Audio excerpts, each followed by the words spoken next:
Assalamualaikum warahmatullahi wabarakatuh. Sampurasun Baraya Domba. Bertemu lagi dengan saya di Baraya Domba.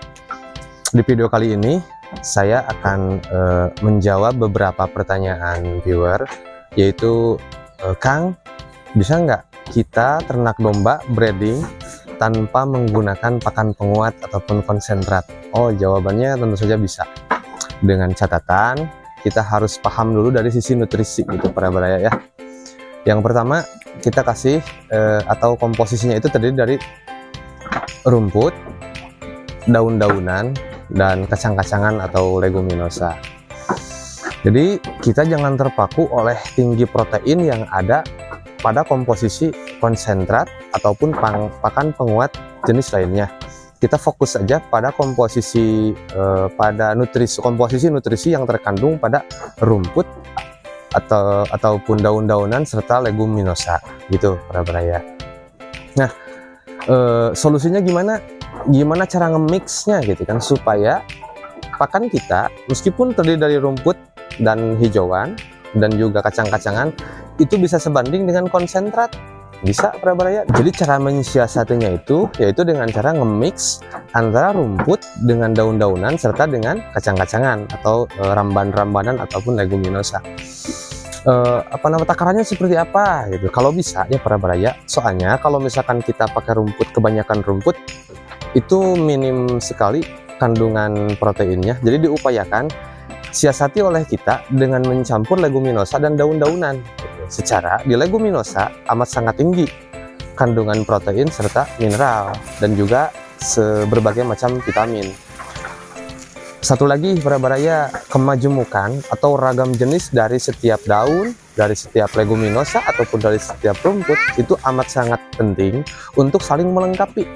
Soalnya gini, di leguminosa itu kan dan di daun-daunan ada beberapa kelemahan, yaitu biasanya tuh tinggi tanin ataupun ada kandungan sianidanya juga.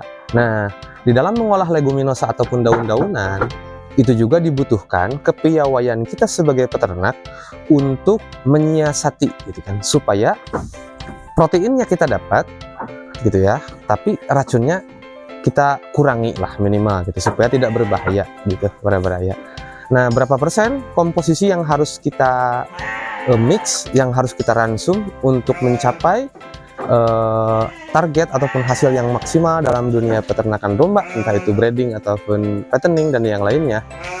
Menurut pengalaman kami hanya butuh sekitar kisaran 30-40% kandungan ramban ataupun daun, yang 60 ataupun 70%-nya itu rumput. Rumputnya berbagai macam, daunnya juga berbagai macam. Nah, seperti itu para baraya. Satu hal lagi, jangan lupa untuk daun-daunan itu harus hal yang sangat penting dan wajib dilayukan terlebih dahulu untuk mengurangi kadar racun. Sebenarnya rumput juga, kalau apalagi seandainya ya ketika kita ngaritnya itu di musim hujan, itu pelayuan emang harus untuk mengurangi kadar air supaya meminimalis resiko kembung gitu para baraya. Terus ada lagi satu keluhan, misalkan ya, Kang, ini teh rambannya tuh susah dicari. Ya solusinya mah satu lah, kita nanam aja. Jangankan ramban-rambanan, rumput-rumputan pun diupayakan kita punya stok, punya deposit pakan ataupun bank pakan untuk menutupi setiap kebutuhan pakan harian ternak kita. Kenapa mesti menanam? Soalnya amat sangat dianjurkan seandainya binatang peliharaan kita, domba yang kita pelihara itu mempunyai istilahnya disiplin pakan, komposisinya tetap, jenisnya tetap, dengan ragam yang berbagai macam ragam, supaya tidak stres gitu kan. Misalkan ya, hari ini kita dapat ramban, besok nggak dapat cuman rumput aja. Hari ini kita dapat rumput, besok nggak dapat misalkan cuman ramban aja. Nggak bisa seperti itu. Kalau seperti itu nanti terjadi stres di ternak kita. Efeknya fatal nggak? Kalau begitu fatal sih enggak. Cuman biasanya ada penurunan dalam kualitas susu, ada penurunan dalam kualitas janin yang dikandung, itu ada beberapa penurunan kualitas gitu para baraya. Apakah aman seandainya kita pakai banyak daun-daunan, ramban-rambanan untuk domba yang hamil ataupun yang menyusui aman. Ya solusinya yang tadi saya katakan. Yang terpenting itu ada proses pelayuan, ada mix pencampuran dari berbagai macam daun dan dari berbagai macam rumput-rumputan. Nah, kalau udah di mix, setelah dilayukan kita di mix, baru kita hidangkan ke ternak, itu bagus gitu. Meskipun insya Allah ya, meskipun tanpa pakan penguat itu nggak bakalan kalah gitu para baraya. Itu udah kami riset di kandang kami, udah kami praktekkan di kandang kami, dan alhamdulillahirobbilalamin, diantaranya alhamdulillah. Dulu sebelum kita pakai pakan penguat, kita juga menggunakan metode seperti itu. Begitu para baraya. Jadi untuk para baraya yang seandainya di wilayahnya itu jauh jangkauan atau tidak ada ketersediaan konsentrat ataupun ketidakadanya ketersediaan ampas tahu dan sebagainya, jangan berkecil hati. Soalnya alam udah menyediakan semuanya gitu kan. Yang penting kita rajin, yang penting kita mau nanam, itu aja.